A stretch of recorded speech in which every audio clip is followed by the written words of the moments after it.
Well, hello everyone, and welcome back to another fabulous and actually working episode of Gamestack Podcast.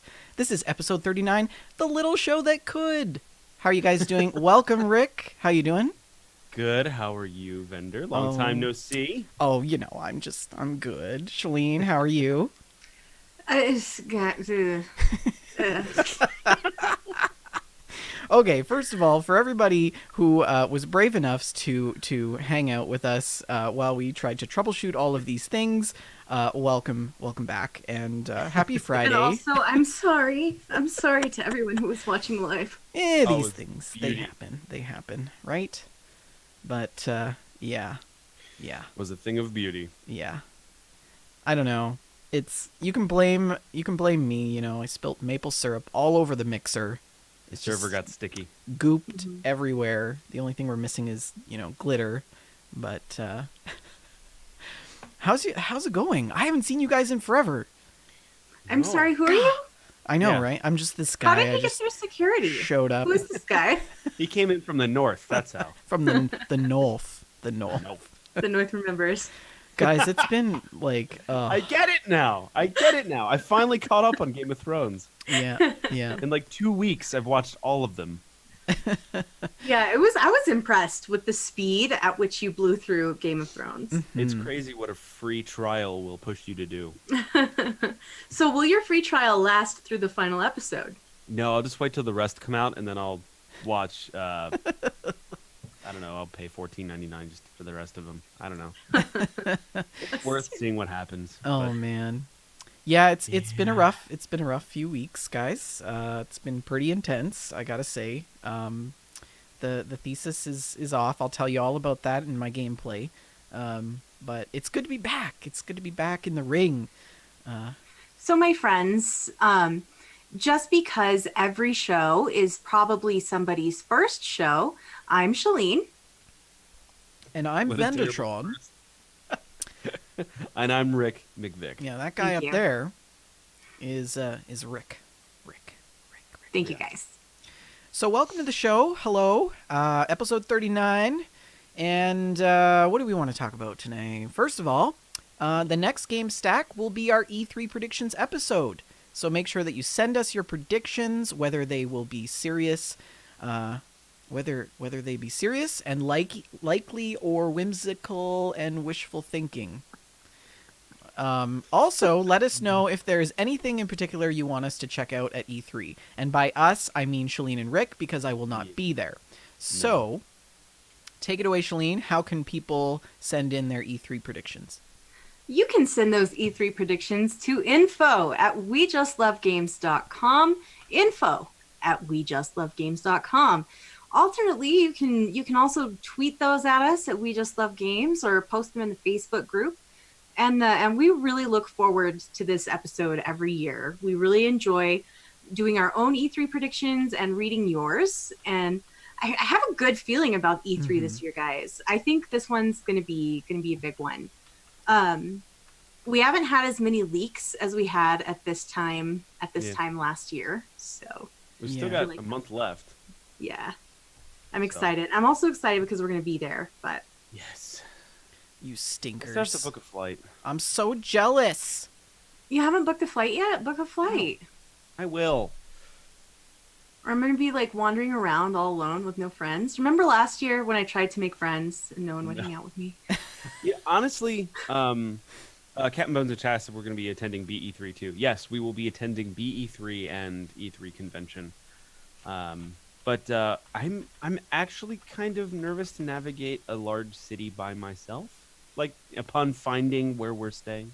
Oh, it's super easy. It's really... But I've never done it before. Yeah, but there's this thing called Google Maps, and it's amazing.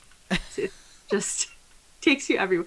Rick, if I didn't get lost there, you're not going to get lost there. That's very true. But my Google Maps on my phone is awful. Like, it's super glitchy and bad. And Samsung makes an awful phone.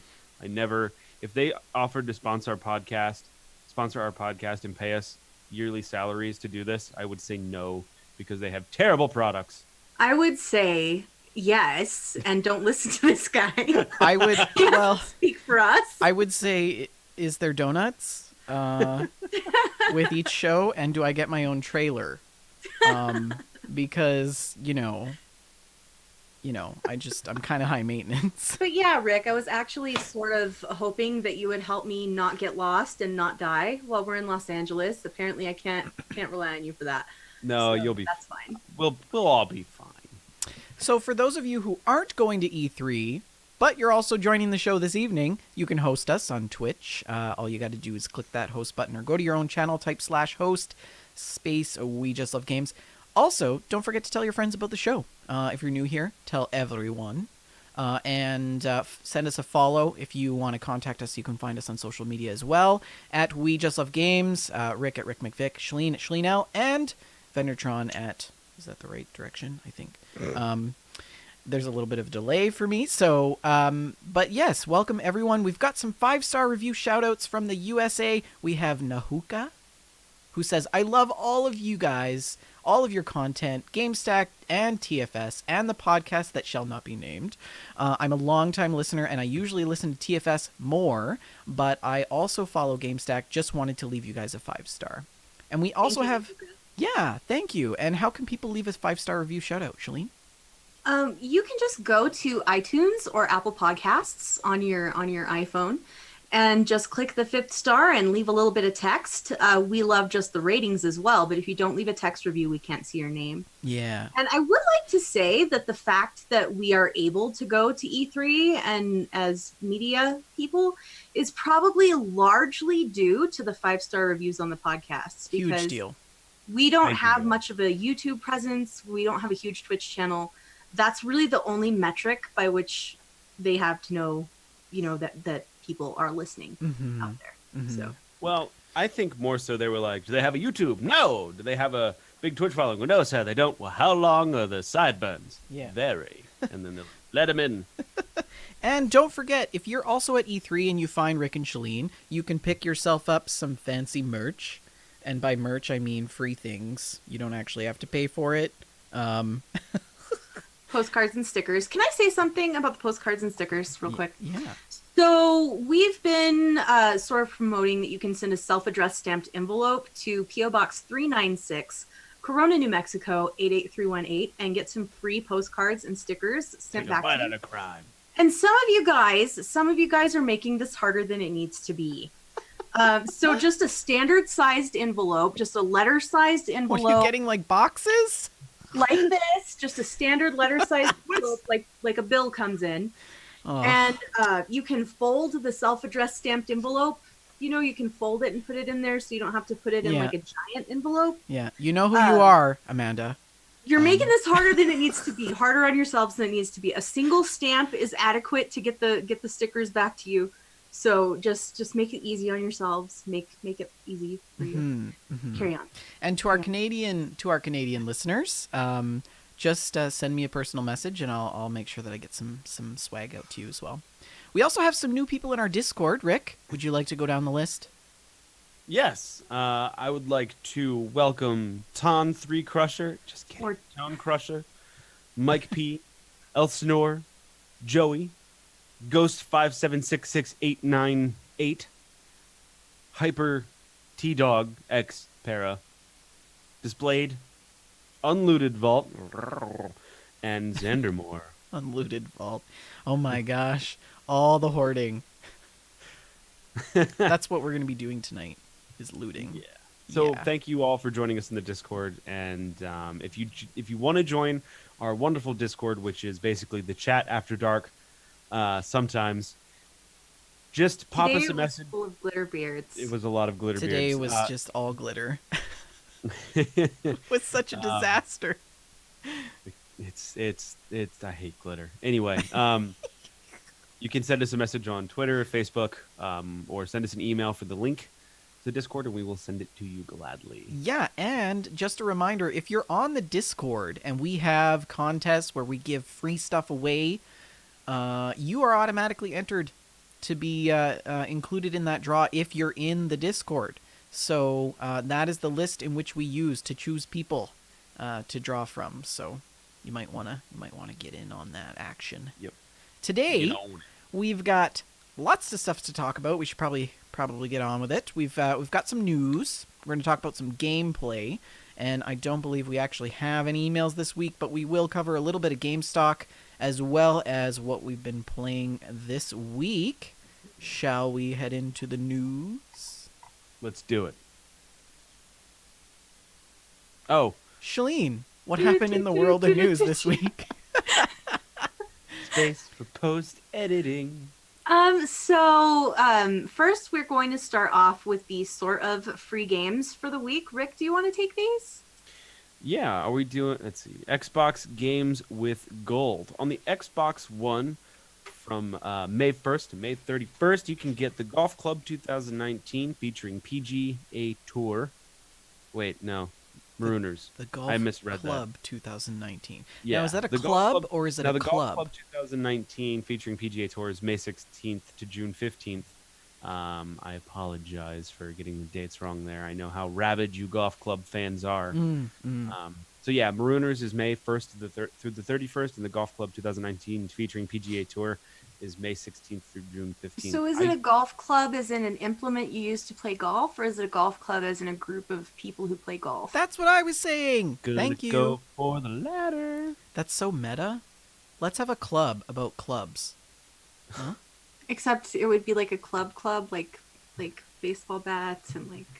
Hey, now there's an idea. I wonder if that Our exists. logo would be the club. Yeah, Or it could be a club card. sandwich club. Yeah, you could be like, what kind of club are you going to take this week? I don't know, maybe my Death Tambo. It's a club, right? I think it should be a club sandwich club. And we should be like, oh yeah, I'll have mine on rye. Ugh. We're done. Anyways, Human. we're done. On the Xbox 360, from May 1st to May 15th, you can get Earth Defense Force Insect Armageddon. And from May 16th through the 31st, you can get Comic Jumper. Wow. So, you've ever heard of any of those? Comic Jumper, I think, is an old Great. chestnut, but I never played it. So Huh. I've never even heard of those games. So, That's why they're free. woo. However, free on the PlayStation Network, PS Plus, if you got it, you can get What Remains of Edith Finch. And Overcooked, which is some sort of co-op game. Don't know much about it. you cook in the game. Yeah, it's like extremely popular. It's a cute little game. It's really fun. Yeah. And those are available until May 7th, right? Nice. From May 6th. 7th. From May 7th, yeah. No, both will be available until May 6th. Which is already This is passed, so this is old. Oh no, I'm sorry. That's no. I'm wrong. They come up May 7th. So they're up now. They will probably be available till The end of April. May. Ah, Or end of May. Wow. yeah. Huh. There are some things on Twitch Prime that you can, take hold of. The Little Acre, are these games? I know Twitch Prime tends to do all These kinds are all of games. stuff, but these are games. The Little Acre, Whispering Willows, Stealth Bastard Deluxe. Now that is a game that I would spend money on. It's like Jon Snow, sneaking. being I real was just sneaky. gonna make the Jon Snow joke. Well, What? Wait, what? You can't just leave us hanging. no spoilers. Okay, all right. Majesty Collection is also on the list, last on the list. And I don't know what any of these games are about, but if you would like to get a hold of Twitch Prime, you can also, take advantage of that. If you have Twitch Prime, don't forget, you can subscribe to people's channels as well. So make sure you spread the love throughout the Twitch community. Thank you, gentlemen, for guiding us through the free-ish games of the month of May. And now let's move on with the news. So our lead story this week is a big one. I'm sure this is what you guys are all expecting us to talk about. A U.S. senator has introduced a bill to ban loot boxes and pay-to-win microtransactions. This is sourced from a Kotaku article by Jason Schreier. And it reads, Senator Josh Hawley today announced a bill that would ban loot boxes and pay-to-win microtransactions in games played by minors.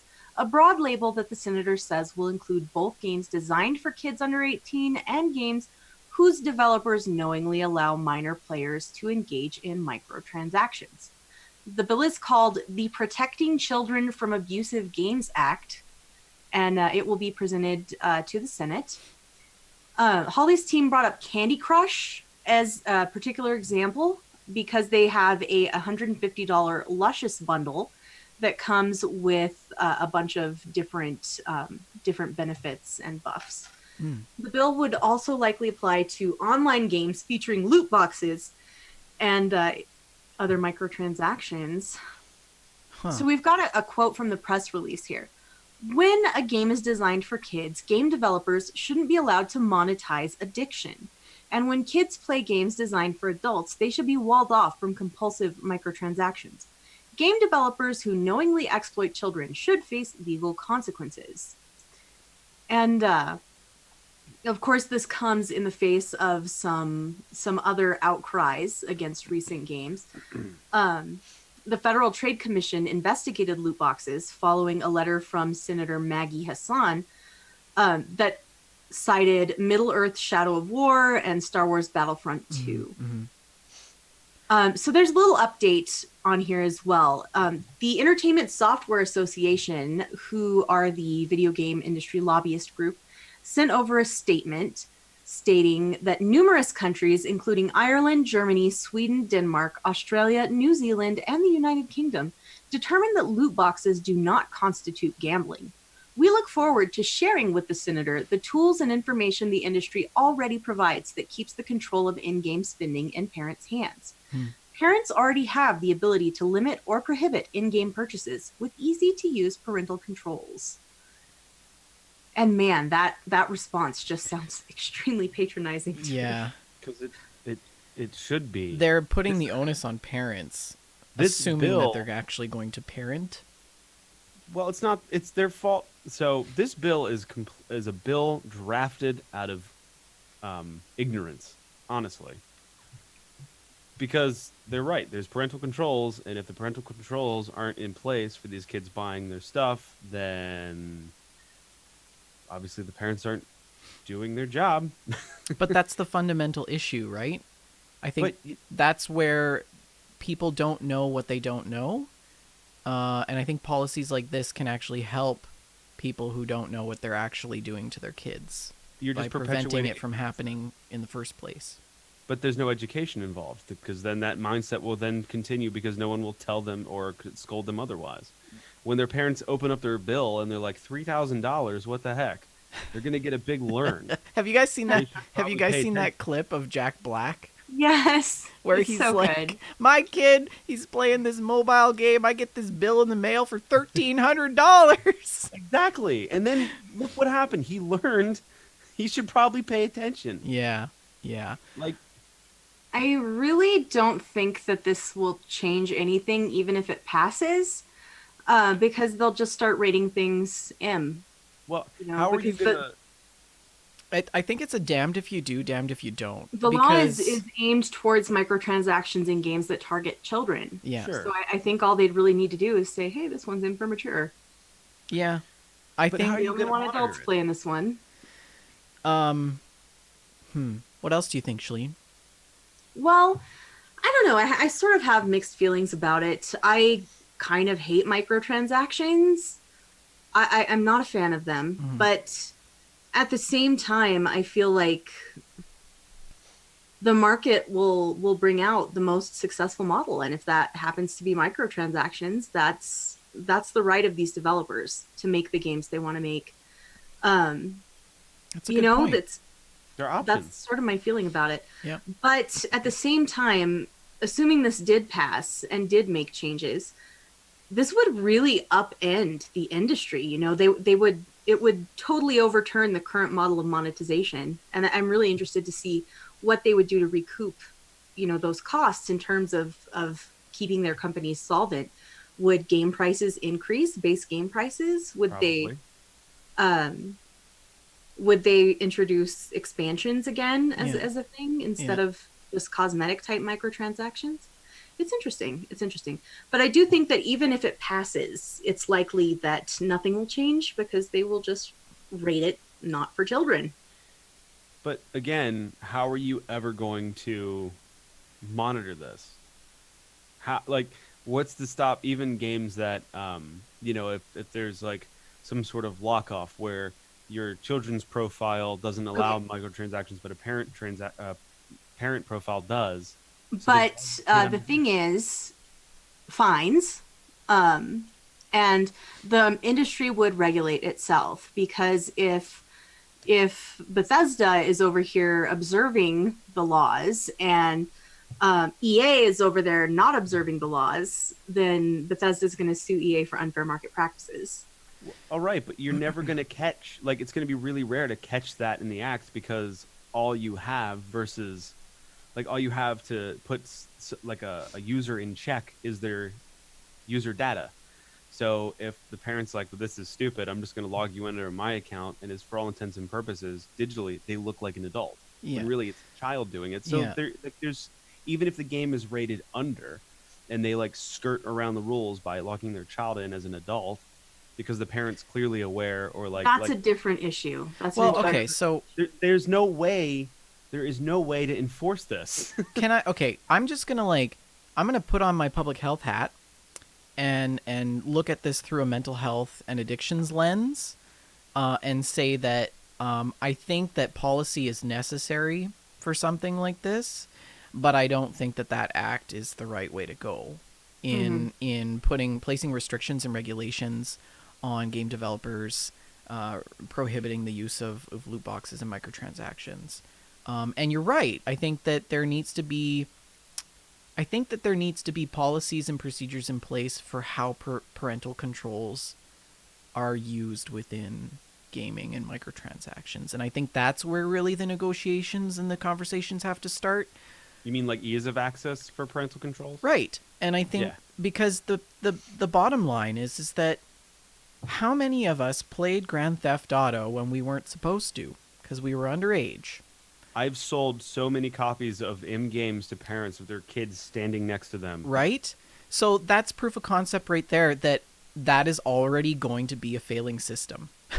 Oh, of course. And that's what I mean. It's not going to do anything. Yeah, and so I do think that we are enabling a society of poor mental health and addiction. We see that in food marketing, or lack of regulation in food marketing.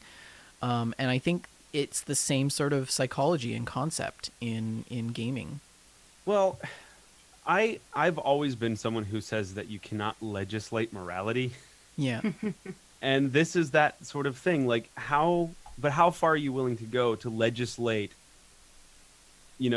proper common sense? Like, you can only do so much before you have to let Darwin take over. Right. So what I would expect to see in an act would be something about ways for game developers to promote healthy gaming. Sure. Suggestions on how to structure microtransactions in, maybe there's a fail-safe step before the purchase is made. I mean, we see these things all the time, right? It's the whole reason why, the McDonald's cup has the word caution hot on it. So I think legislation serves a purpose, but I think the onus really is on the parents. Absolutely. And this bill would put the blame of the parents' inadequacy on the gaming companies. But I think that the parents are responsible for their children and their own actions. But absolutely. I think that there's a certain degree of corporate social responsibility within game developers there as well. Yes, but, I agree that the free market does allow for predatory practices. Yeah, that's just been shown throughout all of history. Shaline, you were going to say something? Yes, thank you. So guys, just imagine what this does to the mobile game market. Oh, broken. We don't care about the mobile game market. Well, we do. But that's the transition. That's the transition. We here at Gamestack do not devalue mobile games. They're a legitimate form of gaming, and Your mom who plays Candy Crush and is at level 857 is as much a hardcore gamer as any of us. Yeah. But imagine what this does to the market. This Yeah. would totally destroy this whole segment of the economy. Yeah. What are they going to do? Well, and like let's look at cannabis, for example. This is Why does it always go back to weed with you, man? Well, no, because it's because it's about the legislation and the policies that were put in place 30, 40 years ago around cannabis that took it to where we are in this point this year. And I think what we're seeing with this legislation around loot boxes and microtransactions is really the start of that. I don't think that this act is going to be the end all be all to what's going to happen. But I definitely think there's going to be some evolution there. Should we weigh in with our chat and see what people are saying there? Oof. So we've got Captain Bone says, I guess in America we're not good at controlling that stuff. We are a bit dumber over here, though. Captain Bones, always keeping it real. Joseph Tao says parental controls are also hidden in a lot of games and other apps to keep people from knowing how to lock the transactions away. And that's true. I do agree. I think that it should be easier for parents to find how to put parental controls. A lot of our chat's also pointing out that if they would go away from this, this kind of way of making money, like Shaline, you were saying, people are like, well, it would make better quality games, Well, and the other thing is like, parents, talk to your kids. Ask them what kind of games they're playing, I mean, I am a parent to a gaming kid. My kid would be the one that they're targeting, and we have complete control over everything that she does as far as parents have control over this anyway because these kids don't have jobs. They don't have credit cards. Like how many kids have access to credit cards just willy-nilly to pat? Obviously Jack Black's kid, but it's freaking Jack Black. But here's the other thing, E3, by the way, did you see that? What? Jablinski Games is coming to E3. Yes. Oh no. Yes.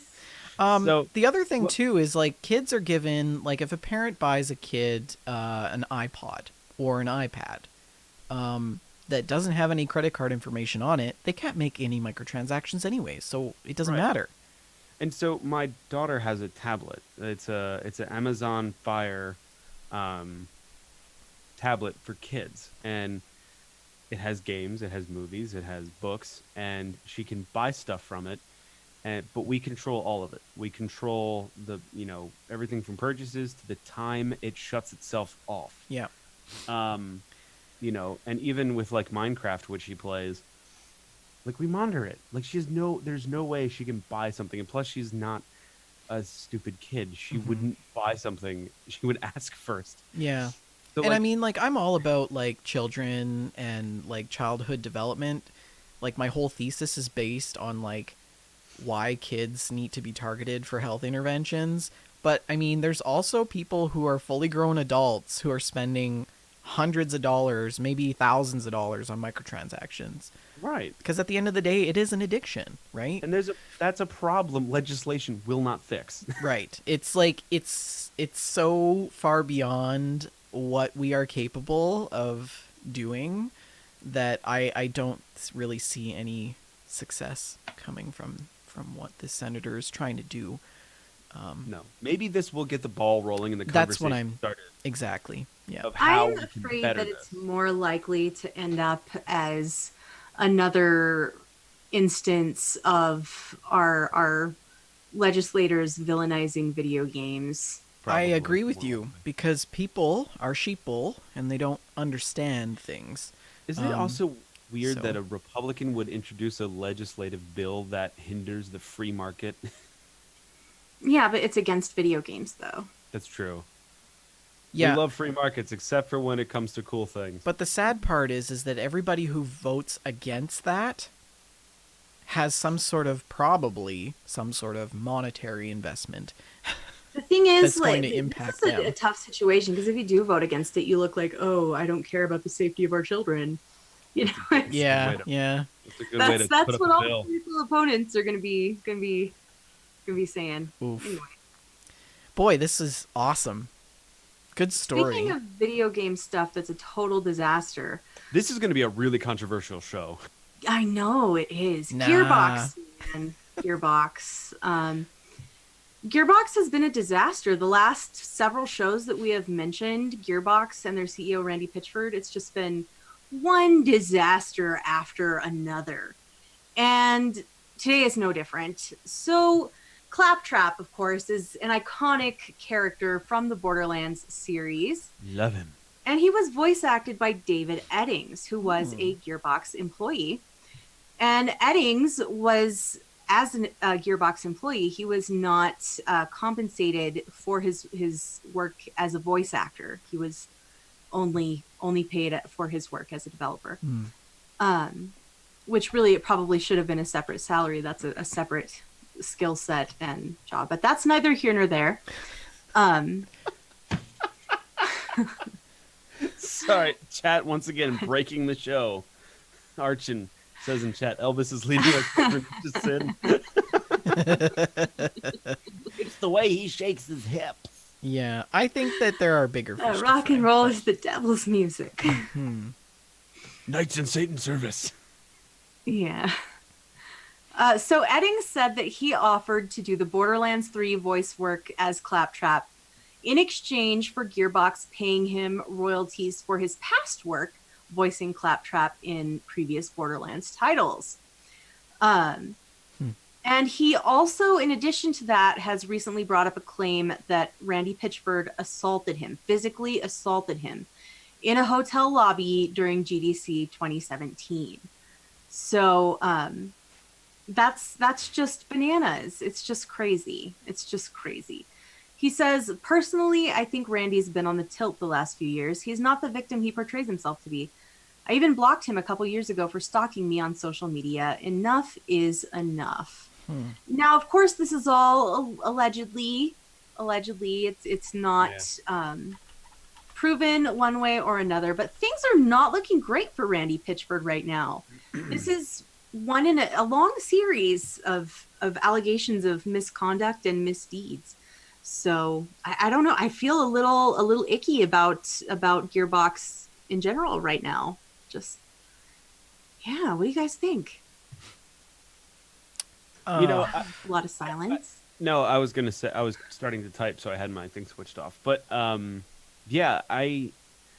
whenever allegations pop out about something or some individual or some group or something, and you watch them pour on, you can at least deduce that something bad happened, or there's something that they're not doing, or there's something shady. So with Gearbox, a lot of this is allegations, but there's so many that you're kind of like, they've done something wrong somehow, and it's showing now. Whether or not these are exaggerated or not, they've done bad things. And poor Gearbox, man, they put out some great, great games. And Borderlands is awesome, and I'm excited for 3. It's sad that he's not going to come back and do it. I wonder if they're going to get Dinklage to do it. He seems to be the pinch hitter for sidekicks. Probably Nolan North. They're always having Nolan North do all the voices. You mean Nolan North? They also haven't. They won't have Troy Baker reprising his role as. I just forgot the character's name from Tales from the Borderlands. But I really liked him. He was a great character. So I don't know. It's weird. Well, if they're losing voice actor, what was his reason for not coming back? He was not invited to come back. Yeah, now all of that together makes me feel like they've done something bad to their voice actors in the past. Mm-hmm. Well, I don't know. I try to give the benefit of the doubt. Reese, thank you, Josie Tao. Reese is the character name I was looking for. I always try and give the benefit of the doubt, but I feel like Randy Pitchford is very boorish on social media. He's very unprofessional with fans, and I don't know. I feel like I'm sort of inclined not to trust him in this situation. well, I mean, social media. Personal opinion. I think a lot of people do a lot of stupid things on social media. I've never done anything stupid on social media. A lot of really important people in the world do a lot of stupid things on social media, and yeah. No idea what you're talking about. So I think that if you want to get yourself in trouble, that's the best way to do it. So yeah, you heard it here, folks. That's some good advice. Actually, it's bad advice. Don't listen to us at all. But yeah, I don't know. I don't know. I feel like I don't really. I was never really a Borderlands fan, so I can't really weigh in on this all that much. But I do think it will impact the trajectory of the game. The new All game. I can say is at least there are no child pornography allegations this time. Oh my god. if that's things are the looking up. status quo, right? Oh god. At Things least. are looking up for Gearbox. say. Yeah. So Dental You know what? plan. all of this terrible, terrible social media disasters just make me want to just unplug and Well, not spend me. internet free time for a while. And you know what I can do while I am unplugged is I can pay $10 to play Tetris 99 offline. That's so stupid. Tetris 99 was a free-to-play game that was launched alongside the Nintendo Online service. I think a lot of people picked up the Nintendo Online service just so that they could play Nintendo Online. I know I did. And they are offering a $10 big block DLC that includes a CPU battle, which lets you play offline against 98 computer opponents, and Marathon, which is just traditional Tetris, where you just play until you lose. You're just only competing against yourself. How like life. So these modes are playable offline. So for the first time, you can play Tetris 99 offline. And I'm likely to actually buy this because I would like to have a nice version of Tetris that's not also a battle royale on my Switch. So funny story. I was you guys wander on Twitch and you kind of like look at streamers, right? Sometimes. Yeah. No. So I stumbled upon this guy. I This stumbled stares upon at this me. guy playing Tetris, and it was amazing. He was like pro Tetris, and he had like 300 people in his chat room, and he was like, it was nuts. He was just using a regular like the classic controller, but he was holding it a certain way, and he was just like going like so fast, and I was like, my mind was blown. It was like those people you see that do like Rubik's cubes and stuff. Oh, it was awesome. Oh yeah. I followed him, but I did want to read a bit of commentary from Joseph Tao. And by the way, I don't remember if we thanked him this episode for putting together the news press. Thank you, Joseph. I'm not sure there would have Thank you been a show this For week being without his help. But Joseph's commentary reads, I don't like that this is $10 to play offline.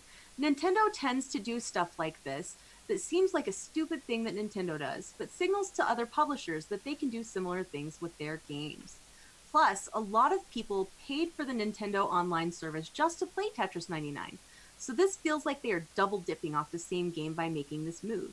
It also concerns me that they are charging for this because it seems like maybe they aren't doing as well as they need to with Nintendo Online subscriptions. Their quarterly call said only about 25% of their Nintendo Switch base has the online subscription, which feels low to me. But naturally, we don't have the stats from Sony or Xbox to compare against. So. Whenever I hear stories like this, I always think of Porsche when they're like, yes, this is a racing version of the whatever car. It's the RS GT3. It's lighter than the base model. It has no stereo and no airbags and no windows and no cup holders. Yes, it's $50,000 more. Yes. So I'm paying more for less. yeah, pretty much. I'll take it. Yeah. I think I might actually get it though, because I would like a nice serviceable version of single player Tetris on my Switch. Sure. Yeah. I don't feel like $10 is a crazy amount for that. You should get it, and then we should stream it. Okay. Yeah, for it. that would be fun. Tetris Battle Royale is actually really fun.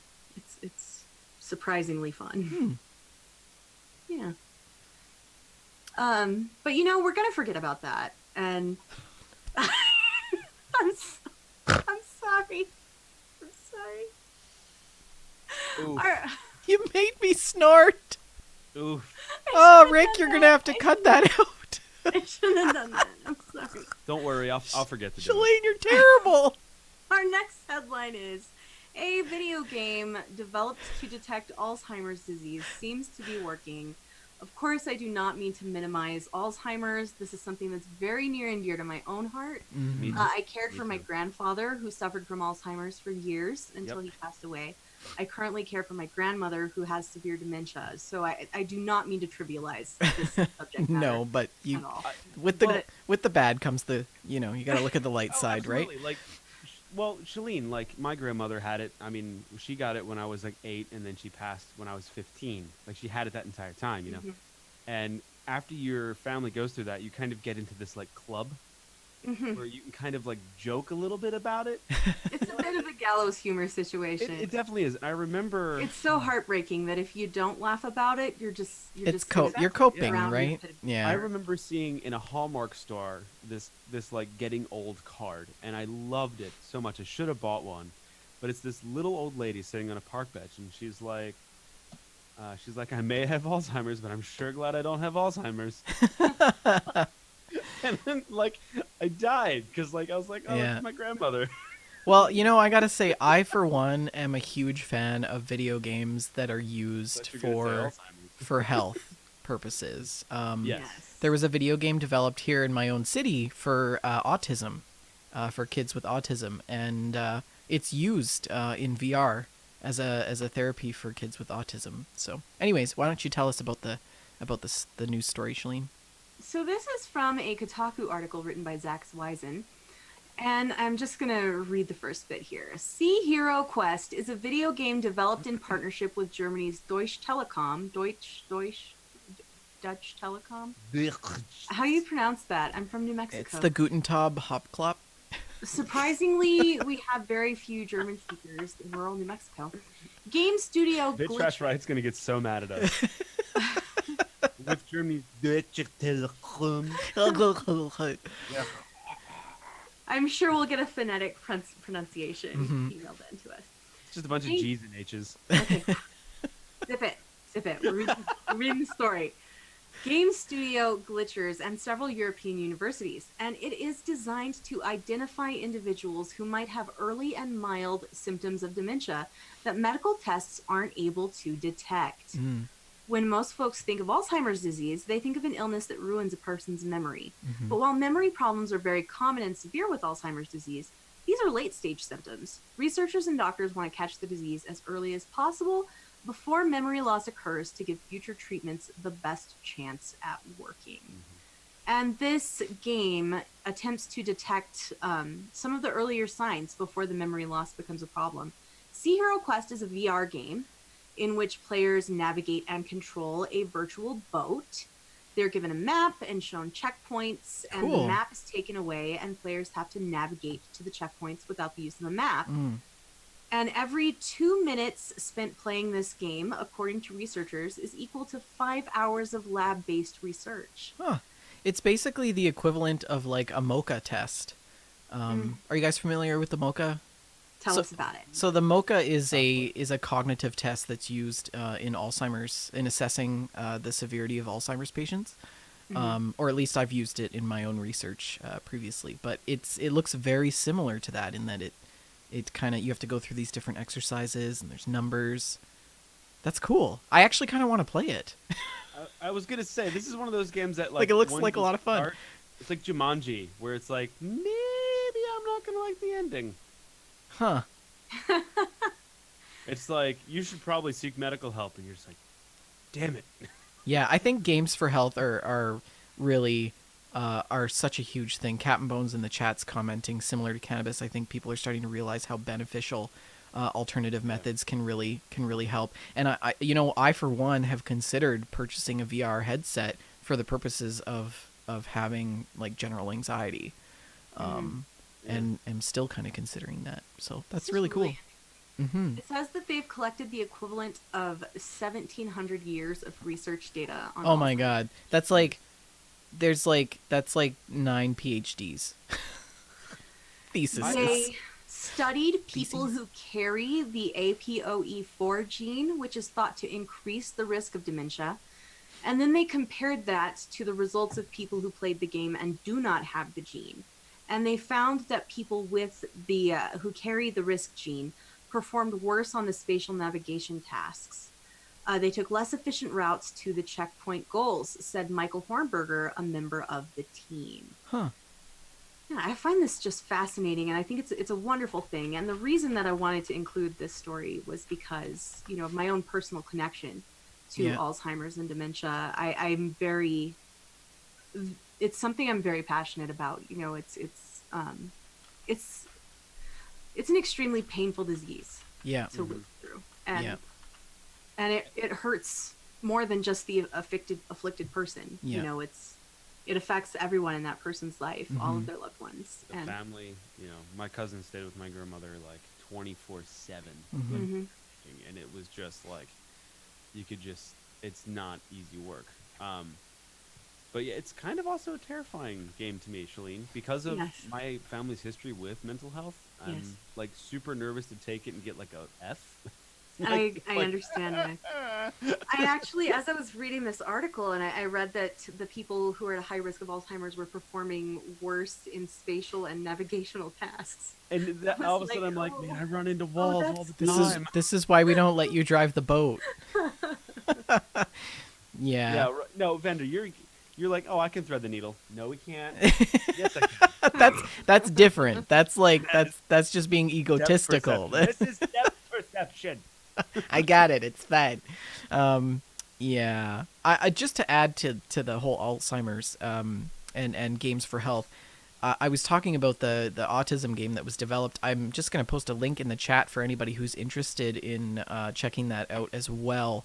The game is called Autism. So if you guys want to check that out, it's in the chat for you. But that's really cool. Yeah. I think that we should promote more games for health. Yes. Mm-hmm. Absolutely. I believe that was refreshing. Move on. I'm sorry. So let's lighten the tone a little bit here. So The Division 2 is a game that Rick and I have played, and it's a good game. It is. And something that I found really, really funny about The Division 2 were the names and descriptions of the starting equipment that they started you out with. I had no idea there was something to this, Shaline. Yes, it's based on real life terrible military gear. And I just loved this. I thought it was so funny. This is also from a Kotaku article. This is by Zach Swyson. This is the Kotaku show today. Yeah. So these were written by a veteran of Swedish military and inspired by his experiences in the army. And I'm going to give you some examples. The starting mask is called the overused mask, and the description is, are protection masks supposed to let this much dust through the filters? The leaky gloves say permanently damp even after being dried. And so this developer, Rasmus, I'm not even going to attempt that. Not even going to try it. Not even going to try it. He served for 11 months in the Swedish military and did a tour in Afghanistan. And the combat gloves in particular caused him and his fellow soldiers frustration because they were always wet and damp. He never understood why. The knee pad slid down his legs and protected his shins. And the backpacks were uncomfortable. He says not all the stuff was bad. Some of it was okay. We didn't get to use it, but we knew it existed. Oh, boy. And I just thought that was really a neat story, that these really humorous descriptions for these starting items were based on a real-life soldier's experience. Wow. I had no idea that those were actually reasons for that. I got a kick out of those descriptions the first time we played. So another thing, Sea of Thieves is a game that we all know and love. Hopefully you guys love it because we talk about it a lot. Oh, yeah. And there was a major update, Vendertron. Would you like to talk about this one? Sure, yeah. I would love to inform you guys on the latest update. Before I do that, I just want to say happy birthday, Sea of Thieves. This is their 1-year anniversary. Nice. So good job, guys. You marketed and launched this game very well. I thought so, in my own opinion. The game is beautiful. It's well designed. It works really good, and this is an example of the caliber of game development that we just don't see anymore, in my opinion. And so they released some stats on their year in the making, and they say within the first year, Sea of Thieves players collected and cashed in almost 750 million chests, skulls, and items of cargo to amass a collective fortune of 642 billion gold. Isn't that crazy? Quite a bit. Oh, it's awesome. But there has been a new update to the game, and you guys can check that out if you would like.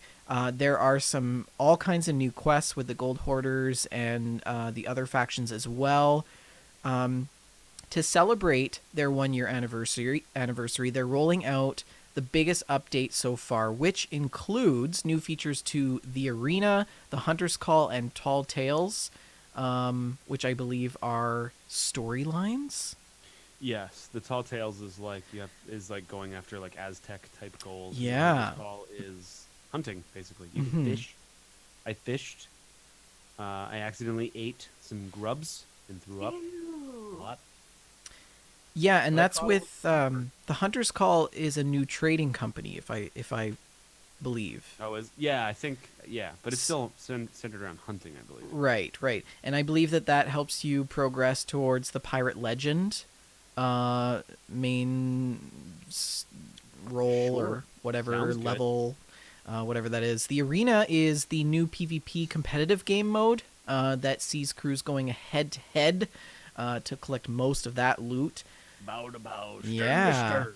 And the Tall Tales is a collection of story quests that you can participate in and immerse yourself in collecting all kinds of things in gold and all that jazz. There are some new items also, some new skins and clothing. Shaline, I know you'll be on board with that. I also noticed some people playing it on Twitch today, and there are grappling hooks that you can have on your ship now. Yes, Oh my they're goodness. harpoons. Grappling hooks? Yeah, Power or harpoon guns. Is that what they are? Or if you're a pirate, harpoons. I see what you did there. Yeah, like if you're sailing past a rock at full chat, somebody can fire a harpoon into that and reel it in, and like you can slingshot like a U-turn around the rock. You can shoot sharks and stuff with it. You can anchor yourself with it or shoot other ships. There's also enhanced damage to the ships too. So if you shoot a harpoon, because when I was watching Evil Space Bunny, shout out to Evil Space Bunny on Twitch, she was streaming it today, and I was watching her play it, and somebody had shot her with the harpoon and like grapplinged her to the boat. Yeah, And so I'm thinking to myself, like, if you shoot another ship, you can pull yourself into that ship. right?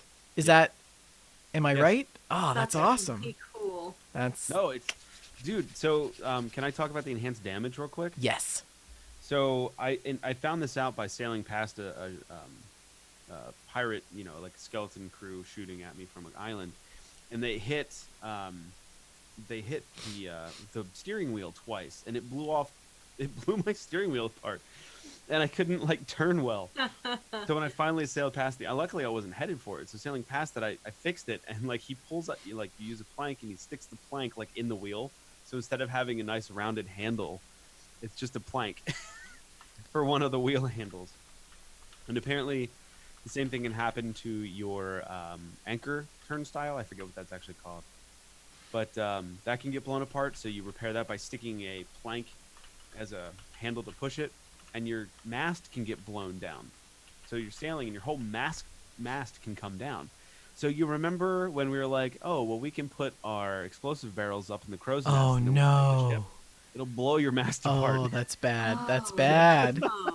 Oh no. So now they hurt you no matter where they are. But yeah, and so when you repair your mast, there you can see the big crack in the pillar, and like there's a bunch of vertical planks around it, like they stapled it together. That Man. sounds so great.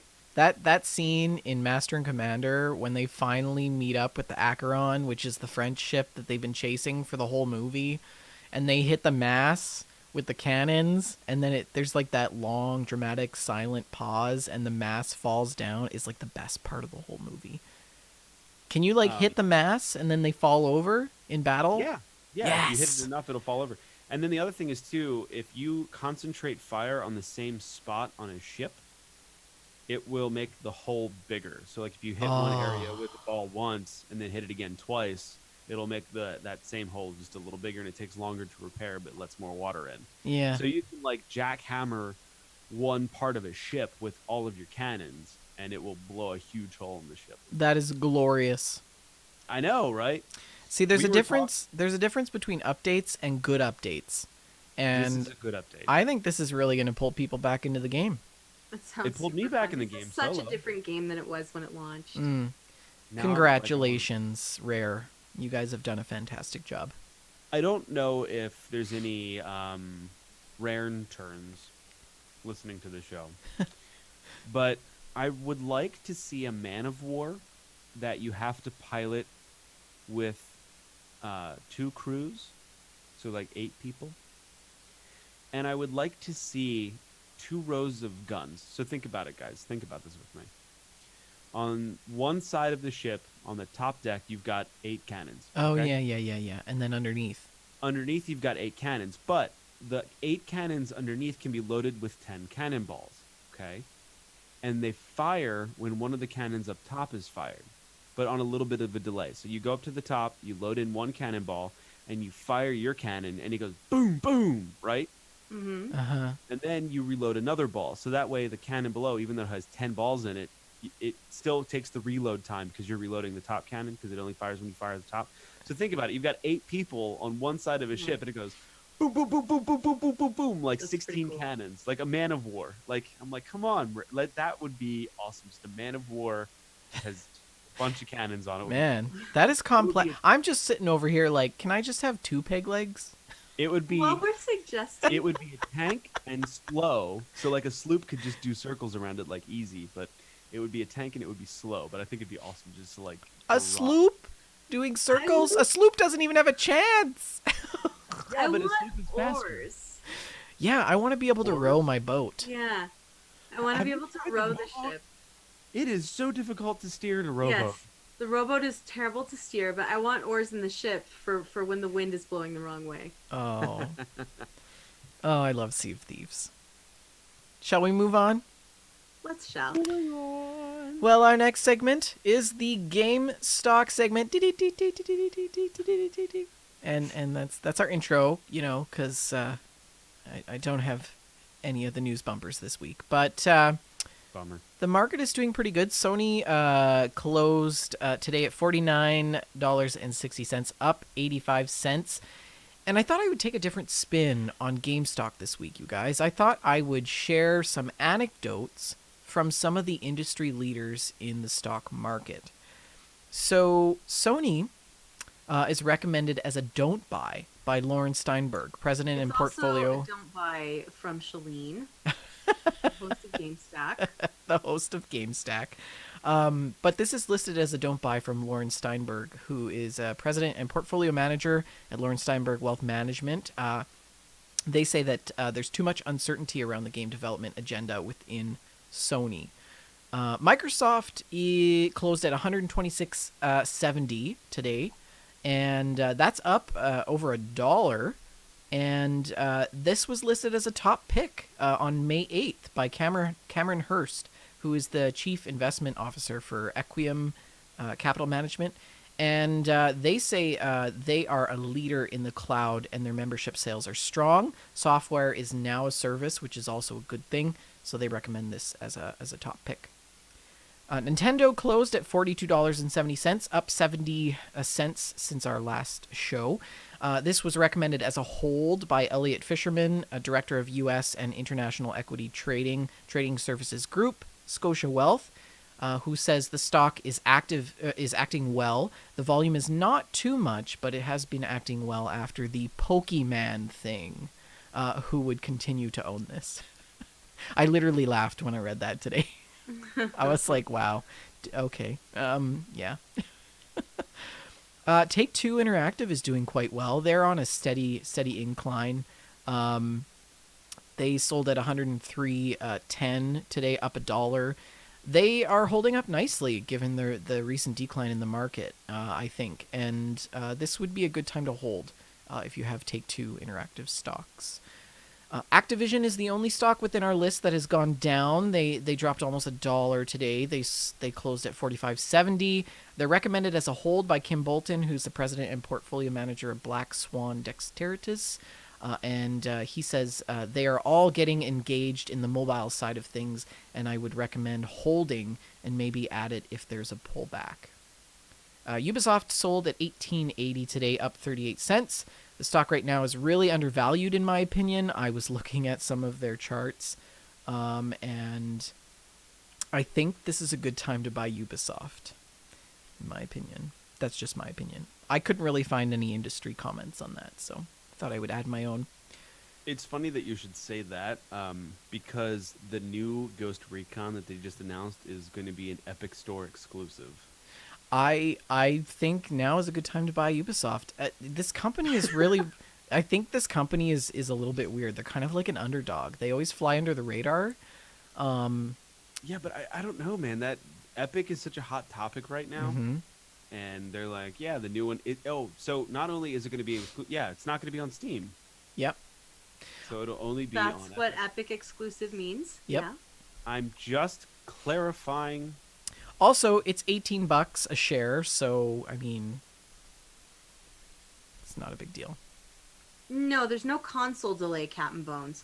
It'll come out on consoles at the same time. That's how all the Epic exclusives have been working. They're exclusive to the Epic Store on PC. Yeah. I will not be buying it. The console stuff is happening. Yeah. As ever. I'm not And, buying anything on Epic. Last on our Try not game stock stack is EA, which closed at 93.60, up almost 30 cents. And comment from Kim Bolton, president Black Swan Dexteritas, says they had a great run, but there is now movement in the gaming industry from console to mobile, which is what we've seen previously. I also wanted to kind of throw out a word of caution this week in the game stock segment, and that is the markets have taken a pretty huge hit recently with the U.S.-China trade war, and we're seeing this across the gaming market as well. So in my own opinion, I think analysts, they've been saying that a lot of the new higher tariffs coming into effect will actually possibly influence the negotiations, and if the negotiations come to a standstill, this could actually lead to an overall correction in the market. So it's time to batten down the hatches, you guys, and hold fast. Don't sell anything out of fear, because that's how bad things happen, and we don't want another repeat of 2008. So, yeah, that's GameStop. I love this segment of the show.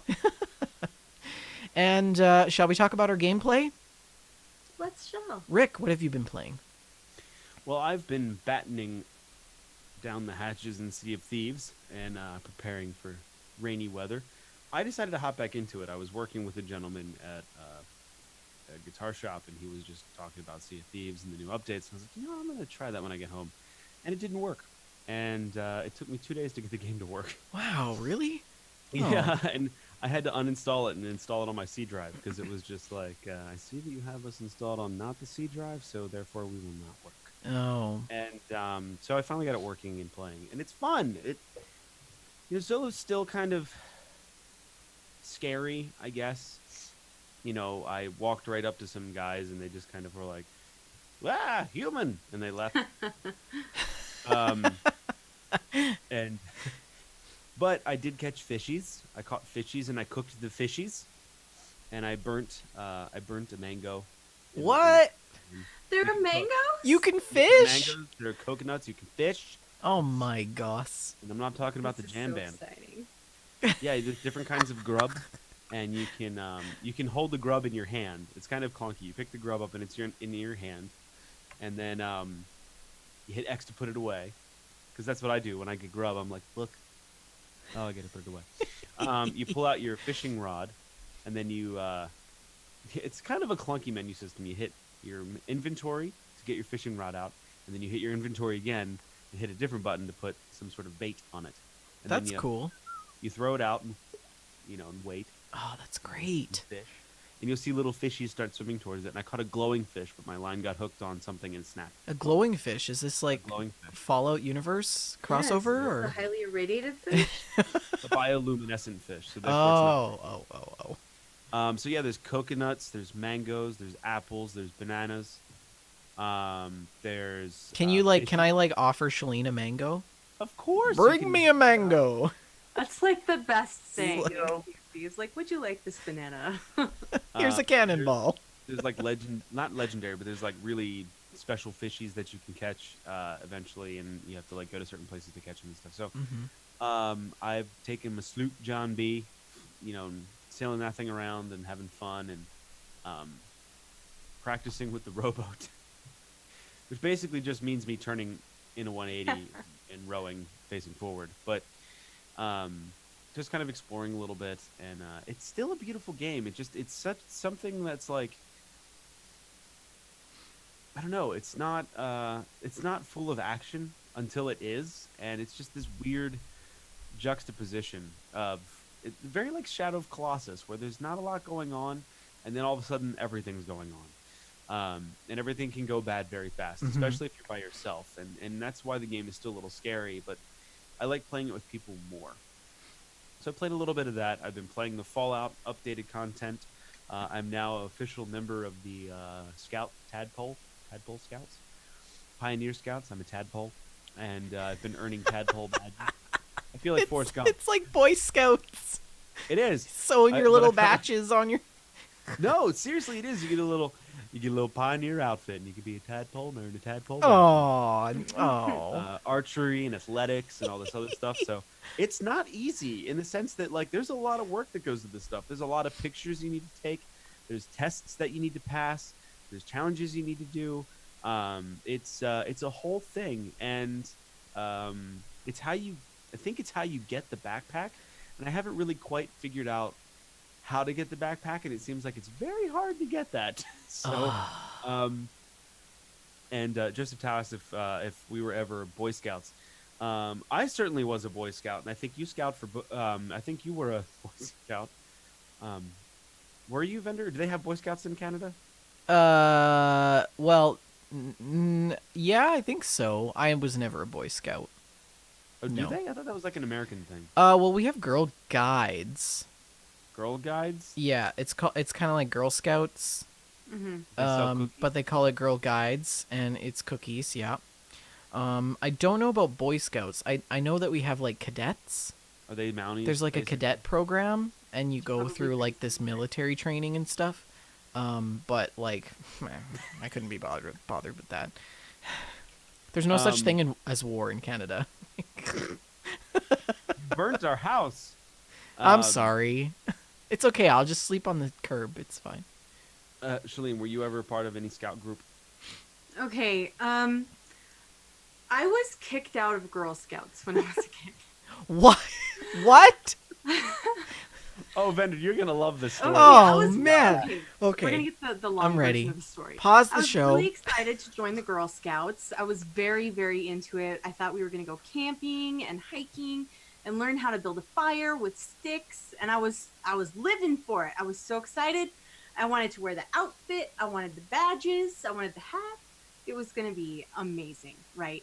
So I go to the Girl Scout meeting, and they're like, okay, we're going to sell these cookies. Here's the cookie selling guideline. Okay, that's good. We'll sell the cookies. We'll earn the money. And then we'll go on trips and hike and build fires with sticks and stuff. And we sold a ton of cookies. I sold so many cookies, you guys. And then the next meeting, we come back, and I'm like, okay, are we ready? Are we ready? And the lady's like, okay, we're going to sell more cookies, and this is some different places where we're going to go to sell more cookies. Okay, that's okay. After about 3 months, I was like, is this all we're going to do, sell cookies? I want to go hiking and camping and learn to build fires with sticks. This And I big want the cookie little outfit, operation. and I want the hat. And the scout leader was very shirty with me about it. And I suddenly felt a deep suspicion that we were being had. Wow. that this woman was using us to earn money for her. So you were And involved in an underground Girl I Scout noticed cookie that operation? She had gotten this really expensive new purse, and I told the lady, "What are we doing with all this cookie money that we've been earning? You know, are we going to go on trips? Are we going to buy the uniforms? That is What so have you done Shaline. with the cookie money? That Isn't it? sure is a nice purse you have there. Is it new?" Oh, is that Louis Vuitton? And she turned like purple. This lady turned like purple and told How me to old leave were you? and never come back. I was about 9. Oh my was about- gosh. And she threw me out of Girl Scouts. New and Mexico, man. I I feel was like no longer allowed in the Girl Scouts, and she held a grudge. This woman, like, she would not treat me in a civil way until like last year. man, it is so crooked down there. Even the Girl Scouts are corrupt. And maybe I was wrong, but I don't think I was. Maybe I was wrong, but I wasn't. I was in the Boy Scouts, and I really liked the little car races we would do. We would build little wooden cars with weights, and we had to make them go fast. Yeah, I Pinewood wasn't in any of those things. I had a Slinky once, but I straightened it. That's about it. What? Anyway, no, that's. Anyways, continue on with your gameplay. So yeah, I've been playing a little bit of Fallout. Division 2, I finally got the end game, and there's this thing, and spoilers, not sorry. When you when Division 2 was released and you beat the end game content, you can look over the map of DC and you look at all the strongholds you captured, and everything's green, and you're like, oh, I took over the strongholds, I captured the control points, we own DC. The first update was this paramilitary group called Black Tusk that came in with like drones and walkers and all sorts of bad goodies to kill you with, and they take over everything. They invade, they kill a lot of people, and they take over all the strongholds and control points you just captured, and they basically run DC, so you got to fight back. Well, the problem was I started this game so late that by the time I finished the game, the DLC came out. So I'm like, fire, bang, bang, bang, and the last bad guy drops, and I'm like, we win, Black Tusk. And I'm like, the whole map's reset, and I'm like, ah. And the first like small mission I did by myself was like, I've got this, I can handle them. I like walk to save a couple prisoners, and the Black Tusks are like, there he is, and like they get flanked and rushed, and like this like AI dog thing like runs up right point blank with a 50 cal machine gun and goes bap, bap, bap, bap, bap, bap, bap, right in my face. I died like in an instant. It was like the level has gone up in this. Oh boy.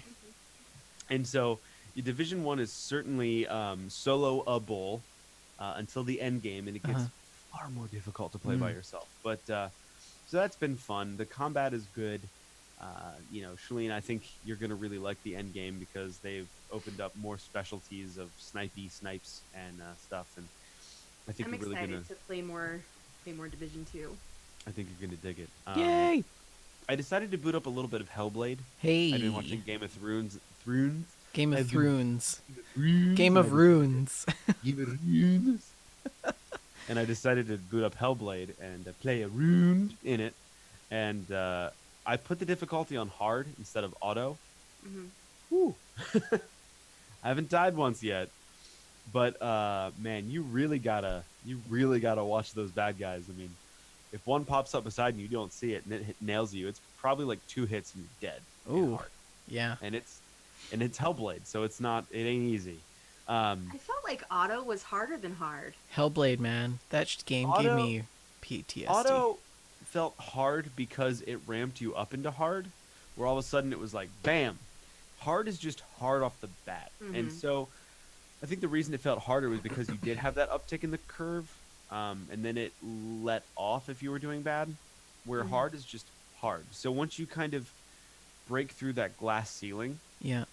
and you really learn how to play better, if that, because the game is all about your skill. Oh yeah. Start learning how to play it on hard mode, it becomes less hard, because there's no harder. It will get no harder.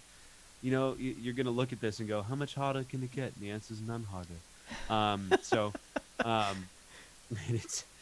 And so yeah, I've been playing a little bit of that, and I booted up Destiny 2 for the first time in a while, and I I I knew I got back in the flow of the game when I jumped up in the air and had my grenade launcher throom, throom, throom. And as I was falling down, throom, launching grenades, killing people left and right, I fell behind a wall at point blank range and went throom, and blew myself off the cliff. That's how I knew I had the old chops playing that game. That game is so hard to go back to. Although it made me really excited for the Master Chief Collection for PC that's coming out, even though it was delayed. I love fast-paced first-person shooters. I do miss playing those. I really, really do. But that was kind of my gameplay. I really didn't play a lot. I've been working on a secret project, and I've also been watching a lot of Game of Thrones. Secret project. Okay, Microsoft. Secret tunnels. How did you get up here so fast? Yeah. Huh. Sounds like you had a lot of fun. Secret project, is it actually like knocking a secret tunnel into your house? Like, No, it's actually a secret project. I feel like Rick would be one of those people that does, renos in his backyard and finds a vault. Speaking of... Enter story. I'm not joking. That wasn't planned, by the way. So, on my this is gonna be property, good. I have found it's either... I'm going to say for the sake of weirdness, it's a prison ball. Like when you'd see like Looney Tunes cartoons and you see like the ball and chain. It's the ball. No. I found that in my yard. It's got a 2 on it, so I'm pretty sure it's a 20-pound ball. Or it was for prisoner number 2. Or it was for prisoners who are of a different... Cell block 2. Because when I took it to an auctioneer company, the first thing they said was, "Oh, it's a slave ball." And I was like, "Prison ball. We're gonna go with that." Yeah. So that was in my yard, and it has never left my property because I've seen poltergeist. So not only Oh, you just gave me chills. it just sits on my back porch. Oh. Now it's a so- paperweight.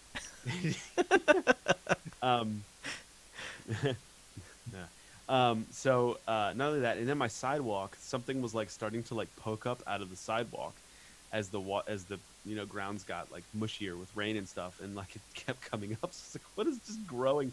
This metal thing is growing. It's like that big around. Excuse me, and it was just coming up out of my sidewalk. So I grabbed some pliers and like pulled this long stake out of the ground that just decided to come up through my asphalt. And right where that stake was, another stake is now coming up through the asphalt. Wow. So that was happening. So I had a tree fall on my garage and we got it removed. And then where the roots were, it started to erode. And I think there's also a rodent kind of digging around the roots, making it worse. So it's erodenting. It's eroding around the roots and also this rodent thing. So like I'm mowing and I look down and I see this big hunk of metal in that hole. And the hole by now has gotten like this big in my yard. And it's just this giant hunk of metal. And I'm like, huh. And I tap on it with my foot and I'm like, it's definitely metal. Take off my, rap on it with my hand and it goes dong dong. And I'm like, what's... There's something metal in my yard. Awesome. So I grab a shovel and I start digging out. And like what I see like is this big. And it's probably like, I can only see like 6 inches of it. I dig and it starts to get like a foot wide at this point. And it's this big like circle of metal in my yard. And it's like this weird sloped sides. And it's just this weird looking metal thing. And it's brittle. And I break off a piece of it and I flip the piece over. Because on one side it's rusty and on the other side it's just black. I'm like, what is this? Why is this in my yard? And I've realized why my yard is deteriorating in this spot. Basically this like piece of metal is deteriorating and causing a huge sinkhole. And so I dig for probably 2 hours and I finally yank out this bottom of a oil drum. Wow. Because people use oil and gas drums up here for burn barrels, big metal barrels for burn barrels. Oh, okay. And that's what this was. So there was a bunch of glass shards buried in my yard and this giant eroded burn barrel bottom. And I was like, why? Why would you? And then my thought was, well, what did they burn that they then needed to bury? Well, Ooh. whoever was attached to that ball, probably. So I did dig around. There were no bones. I did Oh, look. boy. But it was just glass pieces. So they just decided to burn the trash and then bury it. Wow. So Next there you week go. on Finding Treasures, Gamestack, we will be talking about. Oh man. Well, that was not a okay. treasure. Uh, That's yeah. all I did. So anyway, your turn. Whew. Okay. So I've been doing also a lot of game unrelated things in my life. I first of all, I apologize to everybody for not being on the last two shows, or the last two episodes of both shows. I've been playing a lot of Sea of Thesis. Huh?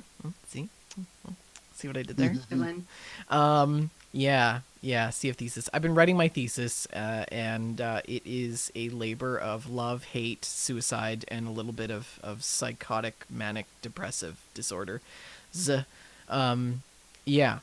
So I finally reached the final level. I have submitted my thesis to my supervisory committee for review, and I'm just waiting to hear back from them. And the email that I will get from them will either be, yes, we approve this with these changes so that you can defend in June, or no, we need to go back to the drawing board. So we will see what happens with that. I'm super stressed about it. In the meantime, it's been quite a journey, very stressful. My supervisor probably thinks I'm a total idiot and totally incompetent in being able to do what I do. But thank you to Shaline who has graciously offered, well, actually been forced into proofing my thesis for me. So good luck with that 80 pages. Good luck. Child's play. Yeah. In between my breaks in sanity, I've been playing Sonic on my phone. Because you know how that terrible Sonic movie has come out with Jim Carrey in it? He is the saving grace of that movie. Saving grace, in my opinion. Guys, can we talk about the Sonic movie? In a moment, when I am finished. I've been playing a lot of Sonic on my phone, and that game just holds up so well, you guys. It's just so good. Getting all the rings. I got the most rings ever in my whole life of playing Sonic. I'm 30 years old. It's taken me 30 years to get the most rings in Sonic ever. You know the casino level? No. Have you ever played Sonic? Yes. Anyone? Shaline knows. She knows. Casino. I've played like the green zone twice. Great Great soundtrack. I know, right? Anyways, so yeah, got the most rings ever in Sonic on the casino level. I also played a little bit of Monument Valley. Are you guys familiar with Monument Valley? The Greeks. Fantastic mobile game about puzzles. If you're interested in playing puzzles, I definitely recommend that you play Monument Valley. It made its debut in House of Cards. Kevin Spacey played it on the show there. That's what got me into it. But in all other things I've been learning High Valyrian, you guys. Of course you have. Through Duolingo. And it's glorious. I learned how to say so many things like Trevose Rick Ixas I Abra. What does that even mean? It means actually Rick is a woman. So newsflash, plot twist, Rick's a woman. Yeah, I've been learning all kinds of things in High Valyrian. Didn't know you could learn that on Duolingo, so I recommend that you check that out. But that's pretty much all I've got. Shaline, what about you? Well, I haven't done much gaming, you guys. I've been on a bit of a gaming break. I haven't really been. Here? Pardon? What are we doing here if we're all like, gaming? I know. But I haven't really been feeling like myself lately. It's been one of those times, you know. I've been watching a lot of TV. I did a rewatch of Buffy the Vampire Slayer, one of my favorite all-time shows. Love it so much. And Angel as well goes along with that, so you gotta watch them like every other episode. So, been enjoying that. That was good. So watching a lot of TV. I did play last night. I was like really wanting to play a new game. Last night and I actually received an advanced copy of A Plague Tale: Innocence, and I was like, yeah, I'm gonna check out A Plague Tale. It's gonna be good. And so I turn it on and it did not install like I asked it to. So like, okay, I'll restart installing. I'm like, that's fine. I installed Days Gone not too long ago, so I'll just play that. So I pop in Days Gone to my PlayStation 4 and boot that up, and I have some controller sync issues, and I finally fixed that. I get my controller working, and it turns out it did not install either. That one had an error. So while that stuff was installing, I just went back to Buffy. But I did play a new game, and it was a mobile title called Last Shelter Survival.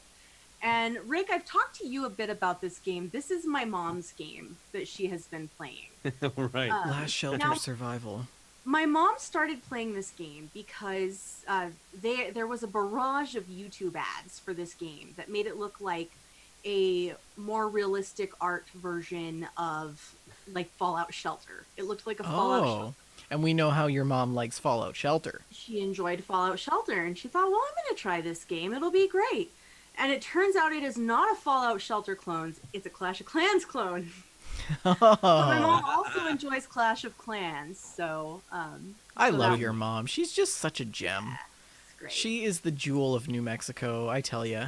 So she joined this alliance with all of these other players, like a PvP alliance, in this game. And it's very serious. They take it very seriously, and all of her friends in the alliance have like farm accounts where they would log out of their main account and make a farm account that they could attack and get the resources from. And they all told her, you need some farm accounts. You can't succeed without these farm accounts. And my mom was like, well, you know, I'm not great with technology and logging into things, and I'm worried that I'm going to lose my main account. And I'm like, well, that's fine, Mom. You know, just install it on my iPad and just make an account on there and Right. use it on there. Right. And so she did. She's like, thank you. And so I started playing it. And it's not bad. It's a pretty interesting game. It is extremely predatory with the microtransactions. Like, they really want to force you to buy things. Yeah. You don't have to buy to succeed, but man, like, you can pay to win in that game. Like, you can really pay to win in Last Shelter Survival. I wish I could pay to win in life. I miss Actually, you I would. can. You I was gonna can. say, yeah, I You mean, just that's have to the be obvious. wealthy. You just have to be a corrupt Girl Scout leader. Yes. Grudges be held. But yeah, I've been playing that game a little bit. It's kind of fun. That game has got, let me tell you, it's one of the most complicated games that I've ever played in my life. It's extremely complex. There are layers and layers of different things going on, but I can't really recommend it necessarily, but I have been having a good time playing that game with my mom. Cool. Cool. I don't have much of a game stack for you this week, but I do have a bit of a book stack. Oh, all right. All right. Yeah. I'm ready. So I read a book that I think some of you might be interested in. It was called The Psychology of Zelda, Linking Our World to the Legend of Zelda series. Huh. It was a collection of essays edited by Anthony M. Bean. And it was really an interesting read. It just basically, it's exactly what it sounds like.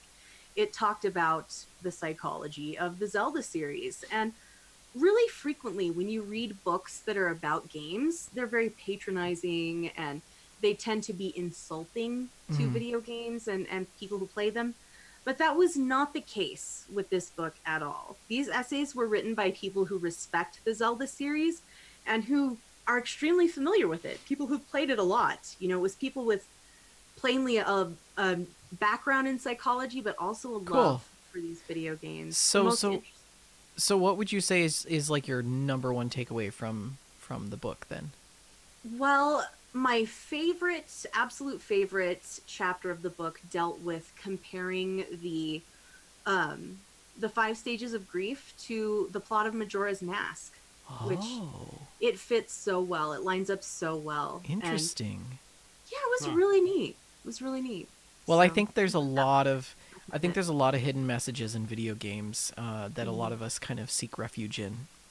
That's really cool. I think there should be more books about that. I also would recommend this book not just to people who enjoy the Zelda series and who play video games, but also if there's someone in your life who maybe doesn't understand why you play video games, this would be a great title to hand them that would help them understand. Mm-hmm.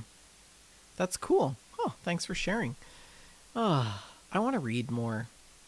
Not papers. Not scientific You've been reading papers. a lot, man. Oh my god, you guys. I have to date, since the end of March, I've read about 340 scientific papers. And my brain is mush. I wish I could just read, a book about The Legend of Zelda. So, thanks for living vicariously through you, Shaline. Guys, we don't have any listener emails, and that makes me sad. No, that makes me sad. That makes us sad, Rick. That was much rejoicing. Sad Panda. If people would like to send us emails, how can they do that, Shaline?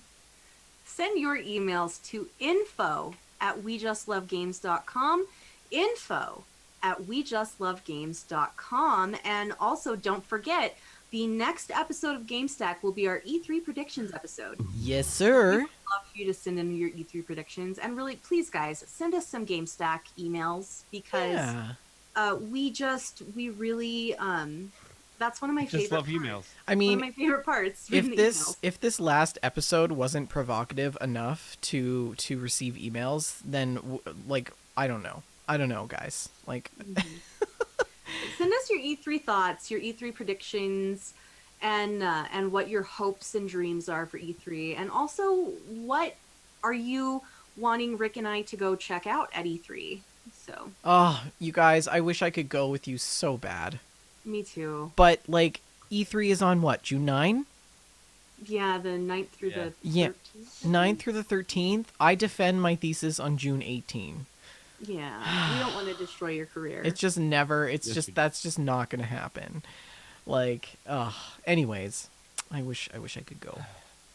Next week on We Just Love Games Network, you can join us at 6:30 p.m.